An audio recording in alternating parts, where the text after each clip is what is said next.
நம்ம எந்த கார் போகிறோம் உண்டாயில் அவுரா கார் தான் ஓட்ட போகிறோம். நம்ம ஃப்ரெண்ட் வந்து கல்யாணம் வந்து ட்ராப் பண்ணிட்டார். நம்ம எங்கே போக போகிறோம்னா பானார் டு ஆவடி தான் போக போகிறோம். போகிற வழியில் வந்து பார்த்தீங்கன்னா காவேரி வந்து சாப்பிட்டுட்டோம். நம்ம எப்படி போக போகிறோம்னா காவேரி பக்கம் ஸ்ரீபெரும்புத்தூர் ஆவடி அந்த ரூட்டில் தான் போக போகிறோம். போகிற வழியில் வந்து பார்த்தீங்கன்னா நம்ம சிஎன்ஜி வந்து பார்த்தீங்கன்னா ஃபுல் பண்ணிவிட்டோம். உங்களுக்கு ஒரு முக்கியமான விஷயம் வந்து பார்த்தீங்கன்னா லாஸ்ட்டு சொல்கிற மறக்காமல் பாருங்கள். சிஎன்ஜி ஃபுல் பண்ணிட்டுக்கப்புறம் வந்து பார்த்தீங்கன்னா நம்ம போயிட்டே இருக்கோம். கொஞ்சம் இந்த காஞ்சிபுரம் தாண்டி வந்து பார்த்தீங்கன்னா ஓரளவுக்கு டிராஃபிக்காக இருக்குது, கொஞ்சம் பார்த்து போங்க. அதுக்கப்புறம் நம்ம ஸ்ரீபெரும்புத்தூர் டோல் வந்து ரீச் பண்ணிட்டோம். கொஞ்சம் தொலைவு வந்து பார்த்தீங்கன்னா போயிட்டுக்கப்புறம் கொஞ்சம் ஃப்ரீயாக இருந்துச்சுங்களா, கொஞ்சம் ஃபாஸ்ட்டாக போயிட்டோம். அதுக்கப்புறம் பார்த்தீங்கன்னா கிட்ட ஆவடி கிட்ட வந்து பார்த்தீங்கன்னா கிளைண்ட் ஏறி கூட்டு நம்ம இடத்துல கார் பார்க் பண்ணிட்டோம். ரிட்டன் கிளைண்ட் வந்துட்டாங்க. அதுக்கப்புறம் பார்த்தீங்கன்னா கொஞ்சம் நான் ஸ்டாப்பாக வந்து பார்த்தீங்கன்னா கார் எடுத்துட்டோம். டேரெக்டாக வந்து பார்த்தீங்கன்னா காஞ்சிபுரத்துக்கு கிட்ட வந்து பார்த்தீங்கன்னா சாப்பிடணும்னு சொன்னாங்க. அங்கே தலைப்பாக்கட்டி இருந்துச்சு, அங்கே தலைப்பாக்கட்டி அதை பார்த்து சாப்பிட்டுட்டோம். அதுக்கப்புறம் திரும்பி நான் ஸ்டாப்பாக வந்து பார்த்தீங்கன்னா கார் எடுத்துட்டோம். திரும்பி கொஞ்சம் லைட்டாக அந்த காஞ்சிபுரம் லைட்டாக டிராஃபிக் இருந்துச்சு.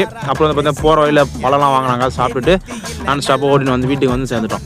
கிளைண்ட்டுடைய கார் வந்து பார்க் பண்ணி நம்ம வீட்டுக்கு வந்துட்டோம். இந்த உண்டாயில் அவுரா கார் வந்து பார்த்தீங்கன்னா உங்களுக்கு டீ போர்ட் ஓட்டுறது ஒரு பயங்கரமான கார். இன்பில்டாக சிஎன்ஜி வரதால கொஞ்சம் பர்ஃபெக்டாக இருக்கும்.